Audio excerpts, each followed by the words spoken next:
Hello, everyone. You're in the office with Joseph Skoda. Yes, the office should be on the beach, but I'm not actually on the beach right now. But I came back from Hawaii and I'm next month. So I like a lot of the tropical atmospheres. And many of you know I'm a Toastmaster and I meet some interesting people all around the world. And I'm always looking for people who inspire others, who can motivate others, who maybe had ups and downs in their lives and overcome and living a good life right now. And today, well, actually, just a few days ago, I met our special guest today, Gayatri. And she's coming all the way from India, just outside of Mumbai. So, where exactly do you live, Gayatri? Namaste, Joseph. Namaste, because this is the greeting we have in India. I come from the land that gave to the world yoga and number zero. Yes, zero was found in India by a scientist named Aryabhatta. So I come from the land of India, and this is the land of love, land of yoga. Mumbai is the land of Bollywood. 100 miles from Mumbai, there is this city called as Nasik. It is a combination of pilgrim city and wine city. People come here to party, people come here for pilgrimage. There are very few cities in the world, and in my opinion, probably a couple of them only, where you have a blend wherein people come for pilgrimage to meet God and then go out partying in vineyards. That is where I come from. Pilgrim city Nasik, wine city Nasik, and grape city Nasik. No wonder you're always in a good mood. I see you. I never see you without a smile. I'm very interested in that town. So it's a little bit. I know you mentioned that. Well, obviously, tell us about your law school. Tell us a little bit about your journey in law. I was I never wanted to do law basically. Mhm. My mother decided that she wanted her daughter to have a degree, not just basic graduation, but a professional degree. My mother decided that I should be a lawyer. If you ask me, I don't remember ever wanting to be a lawyer. I don't remember ever studying to become a lawyer. I don't even remember attending college regularly to become a lawyer, but somehow I have a law degree. I cleared bar examination and I have the certificate to practice law here in India. In India, Indian parents have this supernatural power to ensure that if they want their kids to have a particular degree, their kids will get that degree. That is how I became a lawyer at the age of 22. I did my internship with National Human Rights Commission in New Delhi. New Delhi is the capital of India. After doing my internship there, I practiced under a criminal lawyer for some time, with civil lawyer for some time. I practiced law for about a year and a half, and I realized that happy people don't go to court. Only sad people go there. So I kind of took a break. That's funny. You're right. Usually in courthouse, well, somebody's really sad and somebody leaves with a big smile. But usually both lawyers with a smile. But that's going to be a tough job to be involved in. So, what made you get out of law school? I know we talked a little bit about your journey. Started there almost and moved on. What did you do after that? And when did you get tired of being in law in court? My life was kind of overlapping always. Yeah. After, after, I mean, when I started my college, I had said to my family that I want to become a writer. And my family said, you should go and check out your face in mirror. One in a million get an opportunity to become a writer. And I'm not talking about the bloggers that we can become today so easily. I'm talking about like 20 years ago. And I took it very offensively. What do you mean? I'm not a one in a million. And that's when I decided that I'm going to prove it to them. I stepped into the office of a local newspaper, which had a circulation of about 5,000 or 7,000 something. And I was 17. I went to them and I said that I'm a good writer. You should hire me. They asked me for my credentials. I said I have completed my 12th grade. And they said, you're not 18 years old. You're not a graduate. We can't hire you. Sorry. I said, okay, if I have to be rejected, I'd rather get rejected by the number one newspaper in India rather than a local newspaper. So, with complete confidence, I stepped into the office of Times of India in Nasik. I said to them, I'm an excellent writer. You should hire me. They just looked at me up and down, the editorial coordinator then, and she was like, what can you write about? I said, anything. She said, all right, why don't you get a report on this particular thing? What is going on in colleges? And for some reason, I was really good at this because the first thing I told her was, you know what? Cell phones are banned in campus as of today. I can ask people around what they feel about it. And that was my first article because we are talking about 2005. Colleges had an option of banning students from using cell phones. Today, we can't do that. Today, even schools cannot ban them. I But yeah, that know. was my first article, August 2005. And that's when my journey began. And I think I did pretty well. So even while I was doing my law, I was studying for law, I was reporting on the sides. So when I left law as a career, there was a fallback for me, which was better than what I was doing. So the next thing I knew, I was the H3 reporter. H3 reporter in India is equivalent of page 6 of New York Times. Wow. That's So big. that is what I did. I worked with Times of India for entertainment beat for a few years. Then I moved to Viacom 18 network as public relations manager for a channel, Colors Marathi. From Colors Marathi channel, I moved to Z network as executive producer with Z Marathi channel. And then I hit rock bottom. I got into depression because this entertainment industry, the competition, the toxicity of it, it takes a toll on you. I was 30 when I hit that space. 29. I was 29 when I hit that space wherein I realized that maybe I need to do what I genuinely enjoy.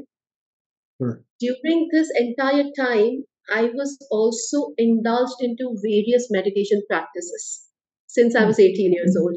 So my life had several layers to it. I While see I was that. doing this, there were a lot of other things that I was doing. I was researching on ancient scriptures. I was talking to the scientists working with Indian Space Agency. And all of it was a part of my research in the spiritual space, not in the science. And then I went on the spiritual journey. That was a Yeah. turning point. After that spiritual journey, Toastmasters happened. Wow. Toastmasters is where I actually managed to channelize all of my experience. Until then, it was all scattered. I was doing like 100 things. I was really good at all of those 100 things. But if you look at my portfolio, it has a lot of diversity, but something is missing. And that missing thing was channelizing it, using that one place wherein all of this experience can help me. And in Toastmasters, the international Toastmasters community, they were so good to me. Like we talk about the four core values: integrity, respect, service, excellence.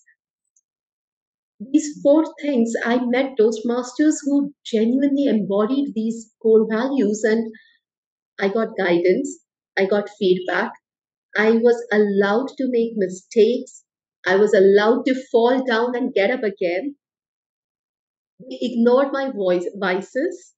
They helped me turn my vices into my strengths. They helped me become a better person. And today, when I'm sitting in front of you, Joseph, Yep. I'm telling you, had it not been for Toastmasters, I wouldn't have been sitting here in front of you so calm. After the spiritual journey, I had that calmness in me. I was glowing. But channelize, no. Toastmasters was a God sent gift for me. So this is the turning point for me, Toastmasters. That's Interesting you brought that up. A lot of people who have never been involved or even went to a club meeting, they know about it. Be a public speaker. Like it's more about just public speaking.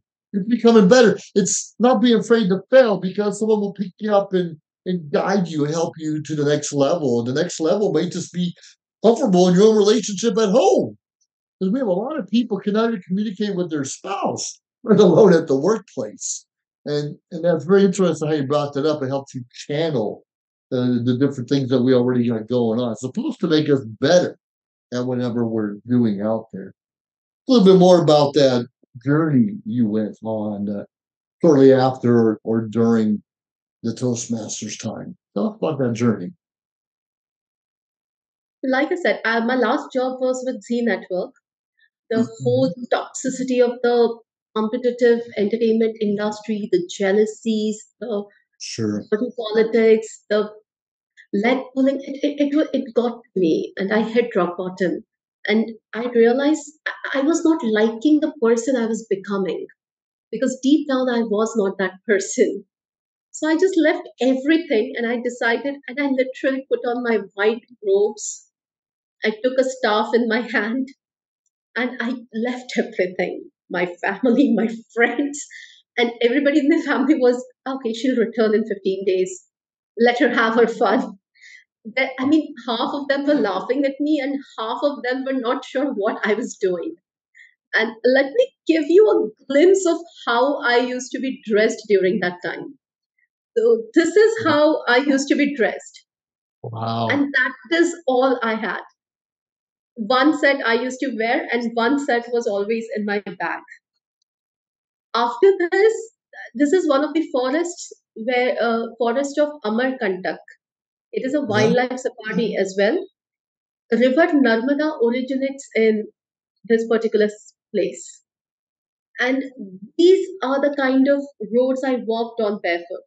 And the bag that you see on my back, the backpacking bag, Mhm. that is all I had. Whatever I needed for my daily survival or anything, it used to be in that bag. That is all, whatever it was.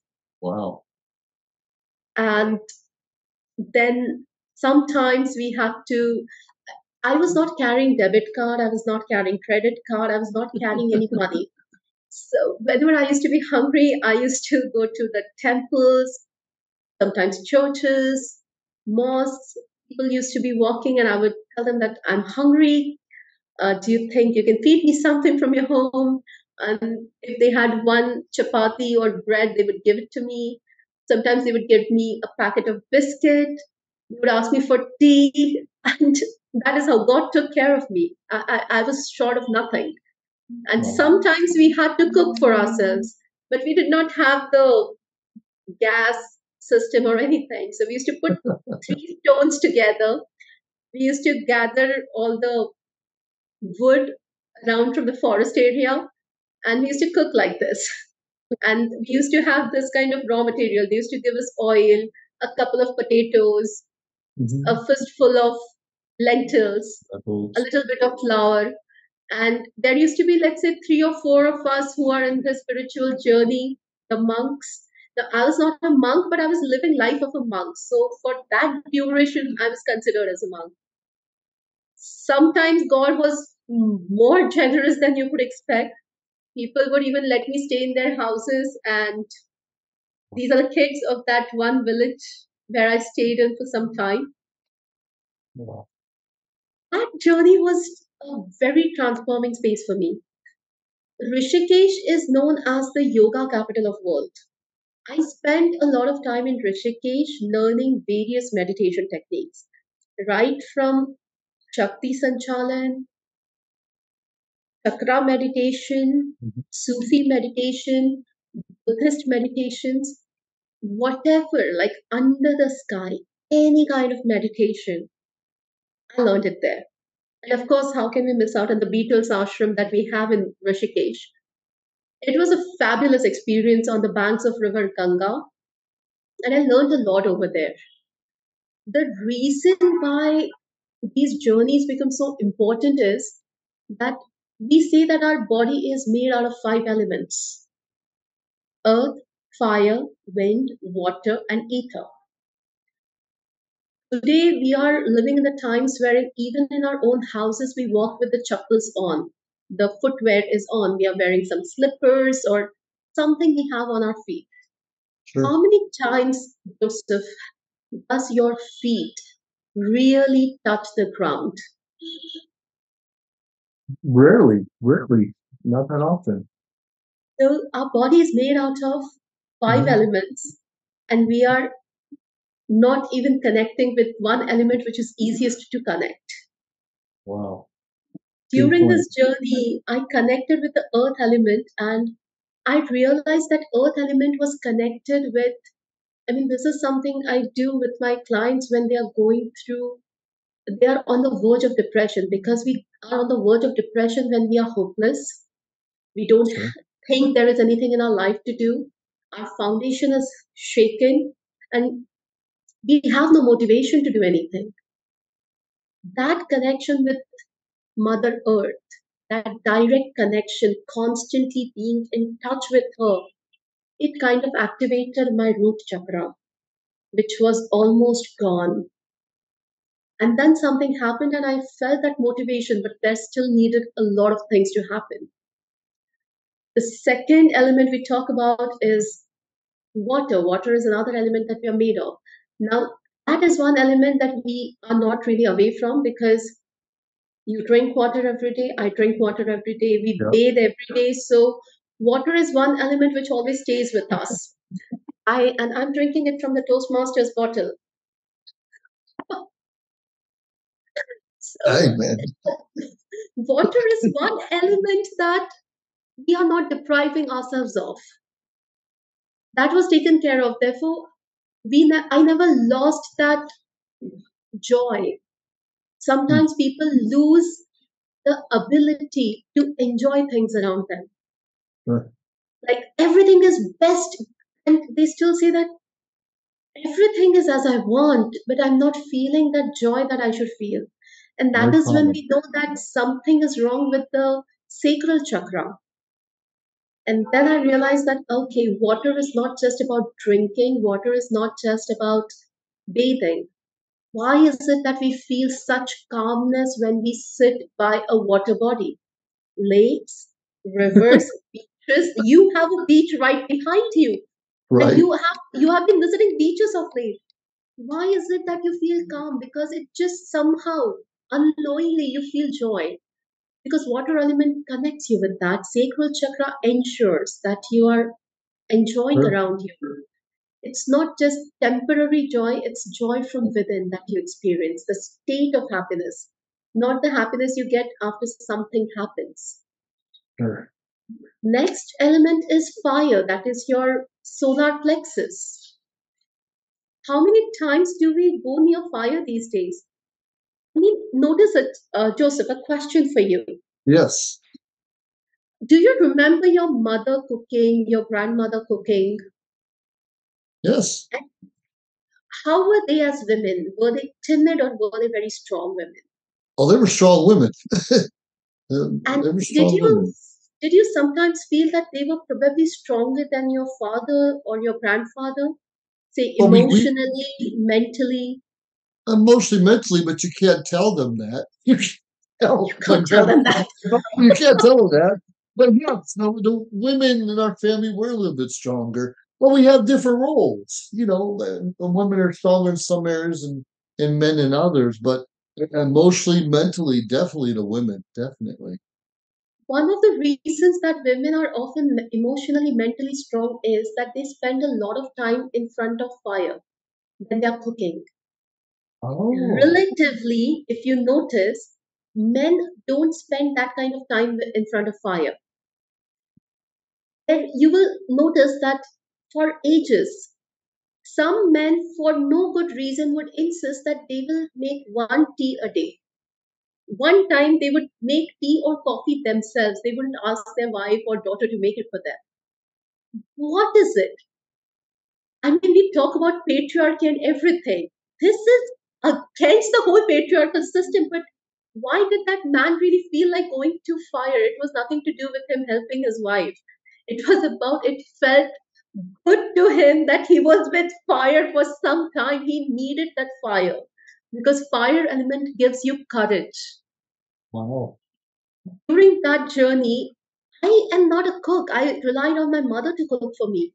And even when I was cooking, I was not cooking on the gas system, I was cooking on the induction. So technically, I was far away from fire element, not constantly in touch with it. And Wow. during that time, I was like, my God, I'm constantly in front of fire. And somehow I'm feeling better about myself. I'm feeling stronger.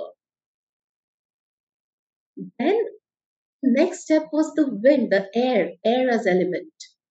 Sure. Now, here is the question for you, Joseph. How many Oh, times a day or how long in a day do you spend in an AC room? AC room? Too many. Too many. Uh, too many. Probably six, Thereby, 7, 8 hours longer. Yeah. thereby depriving our body of the fourth element that is air. Yeah. And that You're right. air element is connected with your heart chakra. Sure. Even driving our cars, we put the air on rather than the window down. That's in my head. That's true. And often you would see that you are feeling low, you're feeling suffocated, and this has got nothing to do with the AC room. It's your innermost feeling. Why am I feeling suffocated? I want to cry out loud, or I just want to breathe. Oh God, you're breathing already. No, I'm not feeling good. I'm just feeling low. Why am I feeling so sad suddenly? Why is there this outburst? It's because there is an imbalance in heart chakra. It's not aligned properly because it is deprived of its natural food, that is air. Our body is made of five elements, and for depriving your body of the fourth element, and then you see that, oh, let's go for hiking, let's go for trekking. Sure. Why does that make you happy? The only thing is when you're hiking, when you're trekking, when you're sitting by the beachside, or when Yeah. you just go out, what is the first thing that you do when nobody's watching? You're right. Like opening your heart, we're basically opening our heart. Like, I mean, it's, and we ensure that nobody's watching because we don't want to come across as overtly dramatic. We don't No, want isn't to that come sad? Sad. or filmy or cheesy for that matter. But it's a very natural instinct to just go, wow, I'm feeling better in a fraction of a second. That is your air element. And finally, we talk about the ether element. How many times do we really lie down and look at the sky? Like, forget about the pollution, which hides most of it, most of the sky. If you're Bummer. living in the industrial sector, forget about able to seeing the stars and all. But how many times do we really look at the sky? We don't.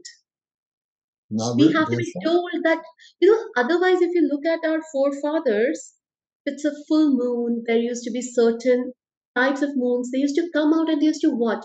Now it's not, I mean, we used to feel, oh, they were excited about anything. No, they were not. They were smarter than us. They yeah. knew what they were doing. They knew that they were simply absorbing it. And that is connected with your throat chakra, which is directly connected with your communication skills, empathetic listening, as well as speaking. And Joseph, I'm not kidding. One of the fellow Toastmasters had Yes. contacted me. They wanted to learn chakra meditation.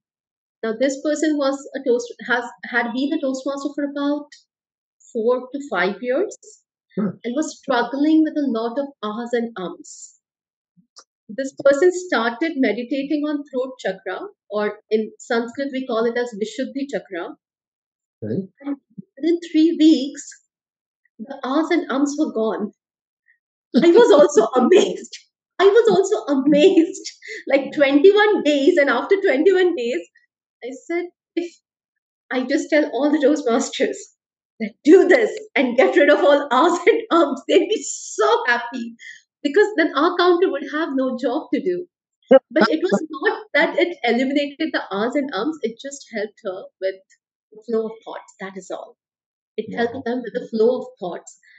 But Eliminating hours and arms, a Toastmaster would definitely understand the benefit of that if that's the Sure. side effect.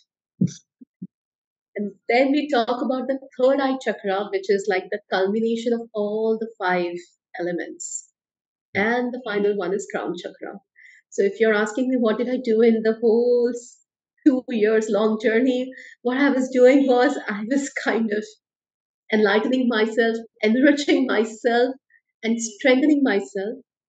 Now my goal is to reach out to maximum people across the globe and help them reconnect with themselves through chakra meditation, because all you need to do to get that balance in your personality, that alignment in your priorities, and that activation in your life is to balance your chakras by connecting with yourself, reconnecting with the nature, the elements with which we are made actually.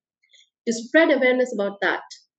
That is what I want to do as the life coach or stress and anxiety management coach.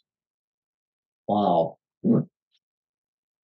I love it. I love it. Now, obviously, in a meditation and life coach, what do, at least in America, I don't know about where you're at, life coaches sometimes they get a bad rap. They're not understood. People think, why bother? You know, what do you know? What are you going to teach me? Why do some life coaches, or majority of them, just kind of are disregarded? What do you think that is? So here's what I think. Sometimes people focus a lot on certifications. And that is where I think things go wrong. What is the difference between getting a degree and acquiring a skill? Big difference. That, yeah, that is the difference between the life coaches who have secured a certificate from a reputed Hmm. institution like ICF. They have completed all the requirements to become a life coach. But the major thing is, do they have the temperament for the life coaching? Do they have what it takes to be the life coach? Meaning, do they have that kind of experience? Do they have, I wouldn't say mindset or mind frame, I would use the word, is that the purpose of their life? Because ultimately, you need to have purpose. Is that just a money making or a business strategy for them, or is it the purpose of their life to be able to connect with people and talk about it? Are you into astrology, Joseph? Yes. I'm not so much. I'm a Taurus. Okay, so now I'm going to explain you a little bit about astrological Okay. aspect of it. Okay. I mean, Okay. why I'm giving example of astrology is that it is a proper metaphor to explain the life coaching. Okay. Okay, so in astrology, there are certain elements to which they are connected basically with maths. They are all about calculations, about planetary positions, where they will be, which planet will be in which zodiac is in where. I mean, like, all in all, it's all about calculation, math. Now, there was this astrologer. He was very reputed, very knowledgeable, very intuitive. Okay. He had a good reputation, and it was his family business. So he basically decided that, okay, my son has to do the same. So he ensured that his son had learned every aspect about astrology. Now, his son sat, there was an astrological spread in front of him, and he was supposed to predict what had happened. A boy had gifted a girl something. According to the calculations, it was round in shape. According to calculations, it was big in size or something. And this fellow decided that what is circular in shape and big in size? Oh, wheel. He gifted her a wheel.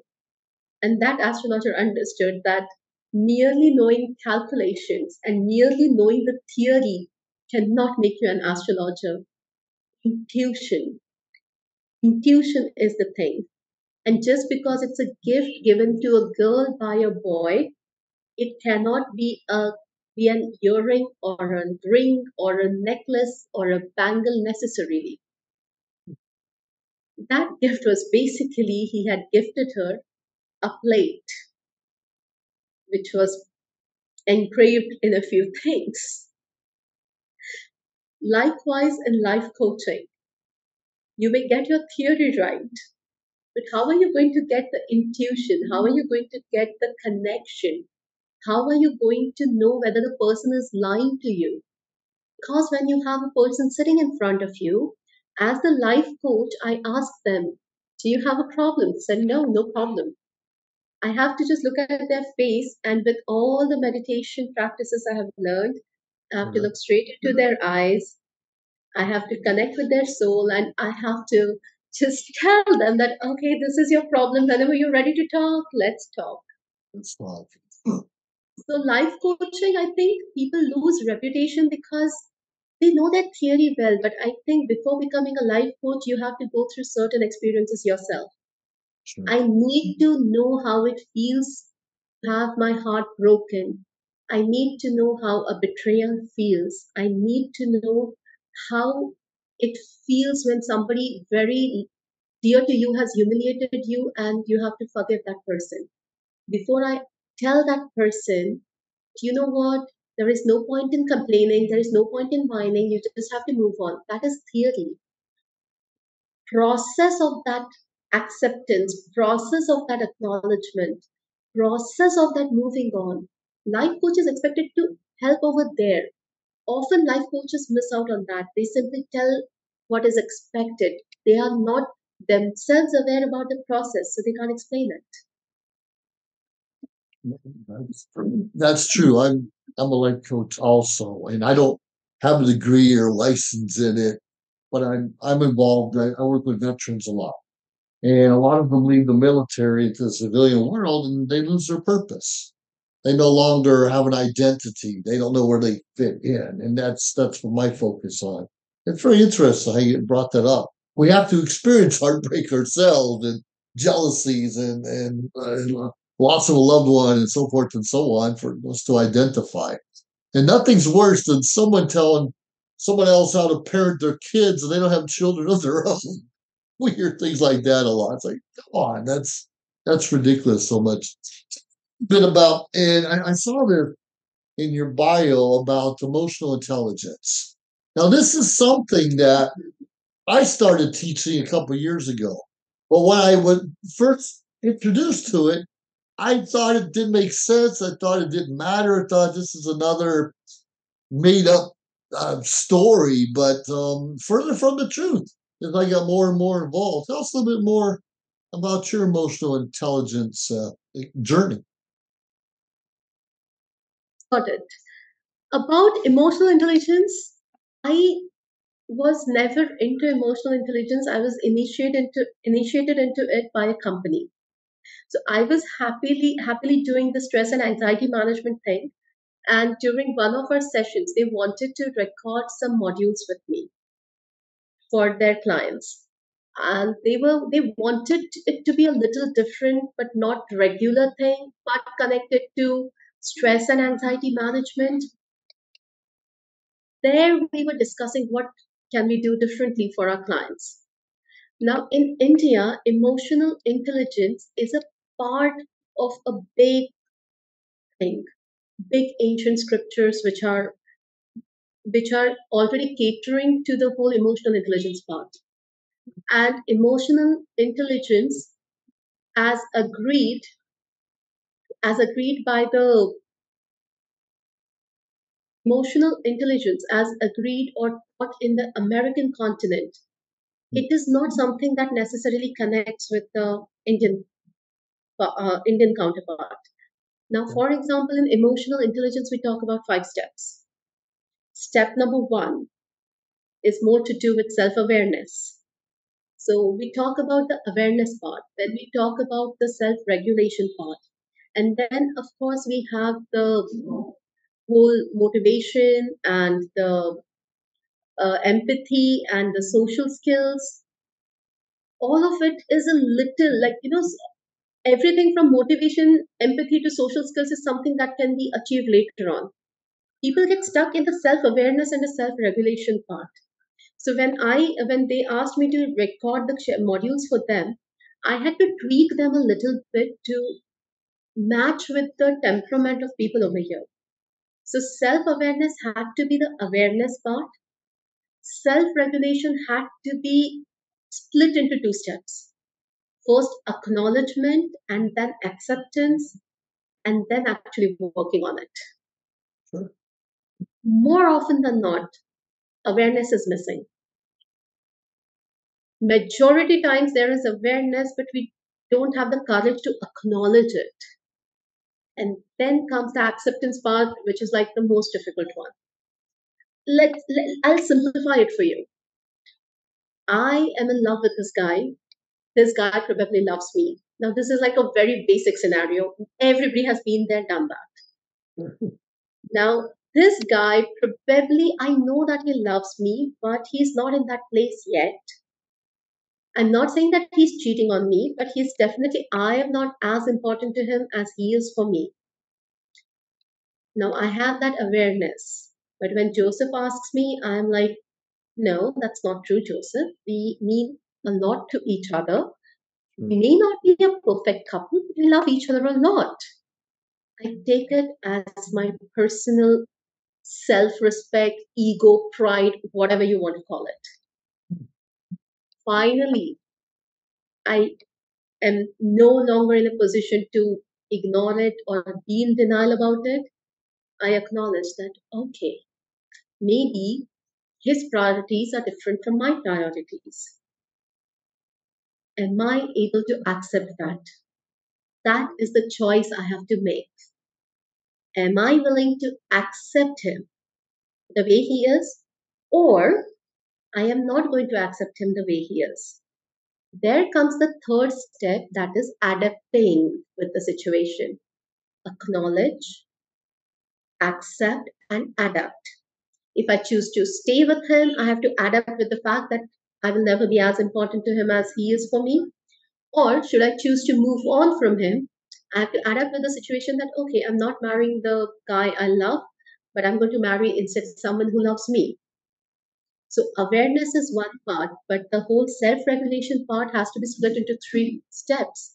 Now, while while teaching emotional intelligence or while walking the members through the steps of self-regulation, not telling them how to acknowledge, not helping them with acceptance, and not advising them on adapting with it. That there things could go wrong is what I feel my experience has been.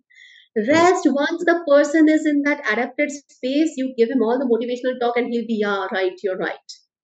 Then the thing is, when I'm okay and happy with myself, it's easier for me to empathize with the other person. And then, of course, the next step. We know a lot about adaptation, a lot of what we say, women mostly. I can change him. I can make him what I want him to be. Right. That is true. Yeah. We all feel that way. You all feel that way. And I think a lot depends on the cultural element also. Because Sure. every country, every part of the world, they have their own cultural setup. And that cultural setup, in a way, conditions our mind to respond or react in situations in a particular way.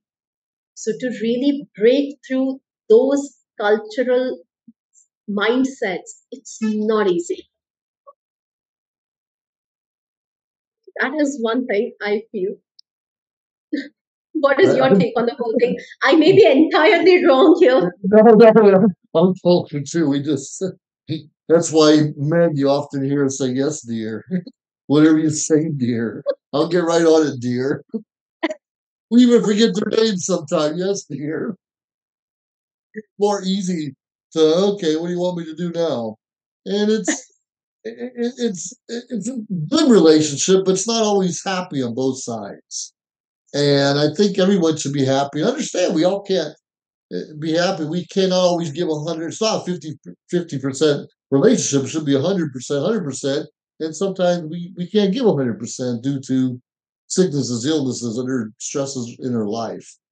But if we can pick up where the other one leaves off is pretty good. And the best couples, I think, finish each other's sentences. Well, that might not always be good, but when they're very compatible, you can just tell. And other people are struggling to keep on that facade for the rest of the world to see. That's pretty interesting how you talk about that, our emotional intelligence and the cultural differences that we have.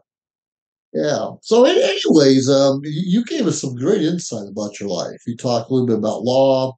It wasn't really what you wanted to do, and I love how you say if our parents want us to do it, somehow it just happens. I think I needed your parents to help me get some things happening in my life a little bit earlier. And you talked about writing for newspapers and even Bali World. And I just filmed a movie a couple months ago in Las Vegas called Desert Fiends, and it's a horror comedy film. It should be coming out sometime next year. It's interesting. It doesn't. There's some great people there, but it's a world you really have to be careful jumping into. And then you talk about how you do a little bit of meditation and reconnected with who you are and water and fire and all. It's a good point. But how come when we tell our spouses, yeah, go in the kitchen and keep cooking while I sit here and watch TV, you're telling me that's bad or is that good? I'm confused. Our women would be less stronger if you took them out of the kitchen. And I know that's just generalization, but that's funny there. And talking about life coaching, and we totally understand the differences. We have licenses and certifications in so many areas. I have 5 college degrees. Who cares? People don't care. I don't care anymore. And I'll tell you one thing, I have 3 DTNs. This thing with Toastmaster means more to me than my college degrees. And, talk a little bit about some of the other things, emotional intelligence, and deeply appreciate you talking to us in my group here in the office with Joseph Skoda. Now, we do a lot of things inside of here, but I called you on because you did exactly what I wanted you to do. And I didn't know where we were going with this, but you inspired, you motivated, you told us how important Toastmasters could be to bring everything together. Everything come to you. So that was fantastic. If somebody wanted to reach out to you for a speaker, life coaching, the chakras, the other stuff, how would they reach out to you? What's the best way for someone in our audience to find I am absolutely available on LinkedIn. I am available on Insta and I'm available on Facebook. And I'll share my email ID with Joseph here. And you? I'll also share the handles for all of them. Please feel free to connect. I'm active on all the three. Oh, I love it. And you were available. We just talked a few days ago. I said, how about 2 days from now, this time? You're like, okay, let's do it. And what was interesting because I was in a different time zone when I mentioned that to you. It was three Yes. hours ahead, and I'm thinking, oh, what time is it going to be exactly? We're supposed to meet. I'm glad it worked out, but it could have been 2 more hours from now, and I wouldn't even known the difference. So I really appreciate you bearing with Thank you me. so much for the opportunity. In fact, I have clients from different time zones and I schedule my sessions accordingly. And Joseph, you spoke about the 5 degrees you have, 3 distinguished Toastmasters you have. The reason why people love you is not because of what you have. People love Joseph because of what you are giving them and what they are getting from you. Think about it. Because people will not revere you just for having things. People will revere you for how you have made them feel when you spoke to them, the impact you have made on their lives, and whether or not they found that thing from you that they usually look forward to from a leader. And the Oh, and reason hats. most people I have different hats. I like that too. that is how you make everyone feel. Why wouldn't people love you? They wouldn't care if you had your 5 degrees. They wouldn't care if you had your 3 DTMs. They wouldn't care about anything so long as you make them laugh, You make them forget all the bad stuff happening in their lives. And so far as you're helping them elevate themselves to another level. I really appreciate that. And touche, you do the same thing. So when the first time I met you, I have something in common with her and I want to know more. And it just worked really well together. So I deeply appreciate that. Well, thank you, Gotcha. And we're just gonna end the episode here real quick. But hey, please subscribe to our YouTube channel, social media shows, and look up In the Office with Joseph Skoda, and you can find us on the Social Media Shows Network and a lot of different places, even Vimeo. A lot of my videos are up on Vimeo, so please look up Joseph Skoda and check out my Facebook page also, and Mr. Tagatres. And we're gonna have a good life. But whatever it is, make your life count because all of us have something to give to others. Every one of us was designed for a purpose. Every one of us can make this a better world for someone else. So go out there, do what you need to do, and I salute you. Have yourself a wonderful life, everyone. Until next time, in the office with Joseph Skoda. Ciao. If you liked our show, please subscribe to our YouTube channel or find us on any social media platform, Instagram, of course, Facebook.